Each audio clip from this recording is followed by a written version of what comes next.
दोस्तों जियो financial service की बात करें, स्टॉक के अंदर आज अपर सर्किट लग गया, काफ़ी शानदार तेजी देखने को मिली। और कल भी हमने ऑलरेडी डिस्कस किया था कि यहाँ पे पॉजिटिव माहौल बना हुआ है, स्टॉक बहुत ऊपर तक जाने की संभावना बन रही है। लेकिन उसके बावजूद भी बहुत सारे लोगों के कमेंट्स आए थे कि सर, बहुत सारे लोग कह रहे हैं कि स्टॉक में लोअर सर्किट लग जाएगा, स्टॉक बहुत नीचे आने वाला है। ऐसा हुआ नहीं। तो आप ये समझ ही सकते हो कि काफ़ी लोग हैं जो भ्रमित करते हैं। सबसे बड़ी बात है कि इसको BSE सेंसेक्स से जो 30 इंडेक्स से हटाने की जो पहले से ऑलरेडी अनाउंसमेंट हो चुकी थी, उसमें कोई बड़ी बात नहीं है, क्योंकि इसका जो मार्केट कैप ऑलरेडी कम हो गया है, इसको डीमर्जर किया गया है और रिलायंस के शेयर होल्डर को ये फ्री में शेयर दिए गए। तो आप ये समझ ही सकते हो कि इससे कोई बड़ी यहाँ पे कोई नई घटना नहीं बनी है कि जिससे लगे कि यहाँ पे अब गिरावट हो जाएगी। ये तो पहले से ही सबको पता था, इसको उल्टा डिले किया गया जबकि ये पहले होने वाला था। अब ये कंपनी बहुत मजबूत है, इसके पेयर कंपनियों की तुलना में इसका कामकाज जिस तरह से है और जिस तरह से इसके जो अब अनाउंसमेंट हुई है कि आने वाले समय बिजनेस किस तरह से आगे बढ़ने वाला है, जो कंपनी की तरफ से जो एक के बाद एक डिसीजन लिए जा रहे हैं, वो सारे साबित करें कि स्टॉक बहुत ऊपर तक जा सकता है। तो इन सारी बातों को समझेंगे इस वीडियो के माध्यम से। लेकिन फ्रेंड, उससे पहले अगर आप पहली बार हमारे चैनल पे आए तो चैनल को सब्सक्राइब कर दीजिए, एक बेल आइकॉन दबा दीजिए ताकि जब भी नया वीडियो बने पहला नोटिफिकेशन आपको मिले। वीडियो पसंद आए तो लाइक शेयर जरूर कीजिए। चलो फ्रेंड्स, वीडियो स्टार्ट करते हैं। मैं हूँ आपका दोस्त SB दवे और हमारे अपने चैनल ऑनलाइन कमाई में आपका बहुत बहुत स्वागत है। सबसे पहले BSE सेंसेक्स की बात करें तो आज 65,387 के स्तर पर क्लोजिंग थी, जहाँ पे 555 पॉइंट की बम्पर तेजी देखने को मिली, यानी 0.86% की तेजी। और बहुत दिन के बाद शानदार तेजी बाजार में देखने को मिली है। एक तरह से माहौल पूरा चेंज हुआ है, क्योंकि लगातार बाजार में नरमी बनी हुई थी। आज BSE फाइनेंशियल में भी ज़बरदस्त तेजी थी, 9,527 के स्तर पे देख सकते हो कि करीब 0.84% की तेजी, यानी लगभग कह सकते हैं कि 1% की तेजी। और उतनी ही तेजी थी जितनी तेजी यहाँ पे BSE सेंसेक्स के अंदर थी। अब जियो फाइनेंशियल सर्विस की बात करें, स्टॉक की शुरुआत 235 पर हुई। अब यहाँ पे देख दो कि शुरुआत पॉजिटिव हुई, क्योंकि क्लोजिंग कल की 233 के आसपास थी। इंट्राडे में 234 का लो भी बना, यानी आप देख सकते हो कि पूरे दिन में गिरावट नहीं हुई बिल्कुल। जो हाई है वो 245 का, यानी 5% का अपर सर्किट लगा। तो जैसे कि काफ़ी लोग कह रहे थे कि अब यहाँ पे लोअर सर्किट लग जाएगा, बिल्कुल वैसा हुआ नहीं। जबकि पूरे दिन में ट्रेडिंग में कहीं पर कोई गिरावट नहीं मिली। इसके पीछे वजह एक बड़े फंड हाउस की जम के खरीदारी, आज काफ़ी अच्छी बड़ी डील हुई है और जिसमें खरीदारी की गई है। वॉल्यूम देखें तो पिछले एक सप्ताह पहले इसका 14 करोड़ का वॉल्यूम था और 14 करोड़ की डिले उठाई गई थी, क्योंकि यहाँ पे अभी फिलहाल इंट्राडे ट्रेडिंग बैन की हुई है। और कल इसका 15 करोड़ का वॉल्यूम हुआ था, आज 4 करोड़ का वॉल्यूम है। वॉल्यूम थोड़ा सा कम है क्योंकि सर्किट भी लग गया था। अब यहाँ पे 25 अगस्त को स्टॉक 214 के आसपास था, 0.5% की तेजी बनी थी। 28 अगस्त की बात करें, स्टॉक 211 के आसपास आ गया, 1.6% की गिरावट हुई। और 29 अगस्त की बात करें तो स्टॉक 220 पर चला गया, 4.3% की शानदार तेजी के साथ।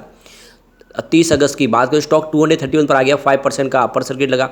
और 31 अगस्त की बात अगर हम करें तो स्टॉक 233 के आसपास था, 1% की तेजी बनी और आज फिर से अपर सर्किट लग गया। तो ये तो आप क्लियरली समझ सकते हो कि खरीदारी काफ़ी अच्छी हो रही है।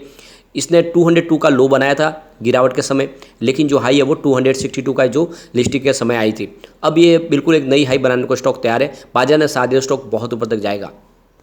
अब जैसे कि BSE ने जो जानकारी दी थी गुरुवार के दिन की, वो यहाँ पे BSE इंडेक्स से इसको बाहर करेंगे जियो फाइनेंशियल सर्विस के। इसके अलावा S&P BSE इंडेक्स जो है US में, उसमें से भी इसको बाहर किया जाएगा 1 सितंबर से। और इसके पीछे वजह आपको पता ही है कि ये डीमर्जर हुआ है और अभी फिलहाल इसका जो मार्केट है उस पैमाने पे खरा नहीं उतरता कि इसको इंडेक्स की जगह दी जाए, तो इस वजह से इसको बाहर किया गया है। लेकिन अब आप ये समझ सकते हो कि ये जो मामला है, इससे इसके बिजनेस में कोई फ़र्क नहीं पड़ता है। अब ये कंपनी भले ही इस समय देखे तो आपको थोड़ी सी छोटी दिखाई देगी, लेकिन अगर इसके पेयर कंपनी से तुलना करेंगे तो अभी भी ये कंपनी का मार्केट साइज बहुत बड़ा है। और वैसे इसका जो बिजनेस का अनाउंसमेंट है, AGM के दौरान जो मुकेश अंबानी ने अनाउंसमेंट किया है कि वो जियो फाइनेंशियल सर्विस अब इंश्योरेंस के सेगमेंट में तेज़ी से आगे बढ़ेंगे और बहुत सारे ऑफर लेके आएंगे। जनरल हेल्थ और यहाँ पे लाइफ इंश्योरेंस से संबंधित बहुत सारे प्रोडक्ट आएंगे। और देख सकते हो कि जिस तरह से इन्होंने जियो के जो मोबाइल के अंदर समझो कि एक अपना मार्केट शेयर बढ़ा के वो नंबर 1 पोजीशन पे हासिल की उन्होंने, वैसे ही यहाँ पर भी करने का तरीका उन्होंने सोच लिया है। यानी ऐसे कस्टमर को वो टारगेट करेंगे जो इन्होंने अभी तक इंश्योरेंस सेक्टर में एंट्री नहीं की या इंश्योरेंस उन्होंने नहीं लिया है। ऐसे कस्टमर जो अभी तक इस सेक्टर से दूर रहे, उनके लिए ऑफर लाई जाएगी। और जैसे कि आपको पता होगा जियो हमेशा ऐसे ही करते हैं। जब जियो की भी शुरुआत हुई थी तो फ्री में लोगों को इंटरनेट बांटा गया था, कनेक्शन बांटा गया था, जिससे उनके तरफ कस्टमर अट्रैक्ट हुए। ऐसे ही शुरुआत यहाँ पर भी हो सकती है, यानी जो प्रोडक्ट है वो बहुत कम प्राइस में ऑफर किए जा सकते हैं, चाहे लाइफ इंश्योरेंस के हो या जनरल इंश्योरेंस या हेल्थ इंश्योरेंस के प्रोडक्ट, जो काफ़ी कम प्राइस में, ऐसे प्राइस में कि जो आम इंसान है यानी जिनकी कमाई बहुत कम है वो भी इस सेक्टर में एंट्री करे और वो भी इंश्योरेंस सेवाओं का लाभ ले। ऐसे कस्टमर को टारगेट करने का यहाँ पे प्लानिंग की है और ये सक्सेस हो सकती है। तो ऐसे में आने वाले समय एक पॉजिटिव माहौल बनेगा। इसके अलावा कंपनी ने सीईओ की तलाश करी है, एक ऐसे मजबूत सीईओ जो कंपनी को लीड कर सके, उनके लिए एक अच्छे डिसीजन ले सके। और इसके लिए देखें तो डोमेस्टिक मार्केट में और ग्लोबल मार्केट से वो एग्जीक्यूटिव हेड से बातचीत करें और वहाँ से एक बहुत ही एक्सपीरियंस पर्सन को लाएंगे जिससे अपने बिजनेस को तेज़ी से आगे बढ़ा सके, उनके लिए अच्छे फैसले ले सके। तो ये जो सारी बातें साबित कर रही है कि इसमें बहुत बड़ी तेज़ी आ सकती है और ये स्टॉक जो इस समय बिल्कुल कम प्राइस में मिल रहा है ये बहुत तेज़ी से ऊपर बढ़ सकता है।